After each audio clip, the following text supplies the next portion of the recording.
আসসালামু আলাইকুম। Welcome back to my channel Claudia Noor. আমি মুসলিমা রহমান আছি আপনাদের সাথে। আজকে নিয়ে আসলাম সেমাইয়ের অসম্ভব মজার খুব সহজ একটা রেসিপি, সেমাইয়ের বরফি পিঠা বা সেমাইয়ের নারকেলি পিঠা। যে যেভাবে ডাকে সেটাই ঠিক আছে। খুব সহজভাবে চেষ্টা করব আপনাদের সাথে রেসিপিটা শেয়ার করার জন্য।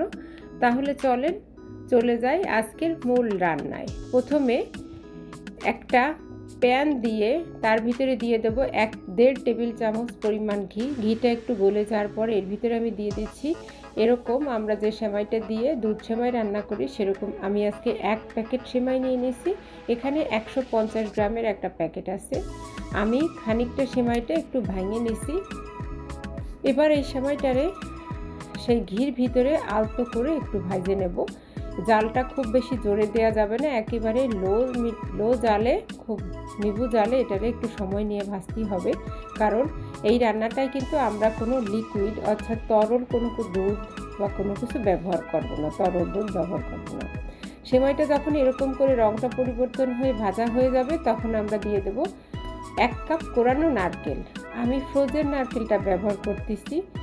তাহলে ফ্রোজেন নারকেলটা ব্যবহার করলে মানে এর ভিতরে পানির পরিমাণটা একটু বেশি থাকে, পানি পানি ভাবটা থাকে, তাই এটা একটু সময় নিয়ে সেমাইয়ের সঙ্গে ভাজবো। যখন মনে হবে আপনি বুঝবেন যে না পানিটা আর নাই এর ভিতরে, তখন এই অবস্থা আমি দিয়ে দেবো এর ভিতরে 2 রকমের বাদাম কুচি, পেস্তা বাদাম কুচি এবং কাজু বাদাম কুচি। আমি 1 টেবিল চামচ করেই বাদামগুলো দিয়ে দিছি। আমি কুচানোটা দিলাম, আমি ক্রাশ করে একেবারে গ্রাইন্ড করে দেয়নি। আমার কাছে কুচানো হলে গালের ভিতরে একটু পড়ে, কামড়ে ভালো লাগে, এই জন্য আমি দিলাম। আপনি ইচ্ছা করলে এটা মানে গ্রাইন্ড করে একদম ব্লেন্ড করেও দিতে পারেন। বাদামের সাথে ভাজার পরে দিয়ে দেব 1 কাপ কনডেন্সড দুধ। আমি 1 কাপ নিছি। প্রথমে আধা কাপের বেশি দিয়ে সেমাইয়ের সঙ্গে খুব সুন্দর করে নাড়ায় মিশায় দেবো। এবং এই সময় জালটা থাকবে একদম লো জাল, একদম কম জাল থাকবে, কারণ জালটা বেশি হলে এটা তাড়াতাড়ি শক্ত হয়ে যাবে। এবং খুব সুন্দর করে এর সাথে সেমাইয়ের সাথে এই দুধটা মিশায় দেওয়া লাগবে যাতে প্রত্যেকটা সেমাই মিশে যায়। এইবার আমি বাকি যে দুধটা আছে সেই দুধটা সুন্দর করে আমি কাঁচা এর সঙ্গে আলতো করে মিশায় দিয়ে দিচ্ছি।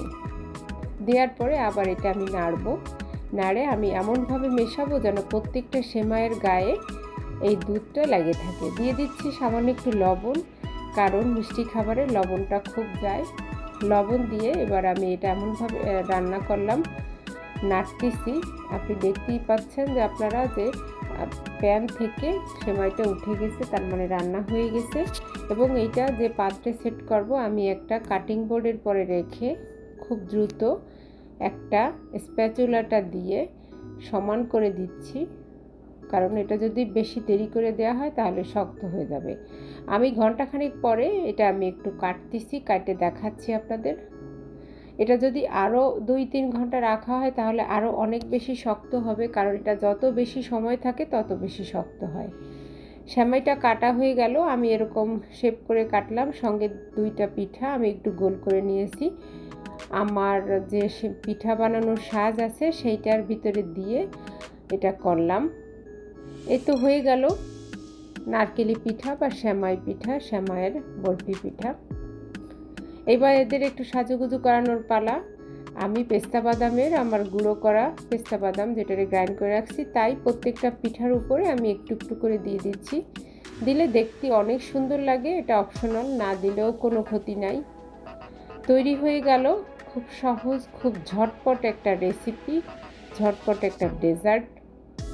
আশা করি আপনাদের ভালো লাগছে। আপনাদের যদি ভালো লাগে রান্না করবেন, রান্না করে কেমন হয় আমাকে জানাবেন, কারণ আপনাদের ভালো লাগাই আমার সার্থকতা।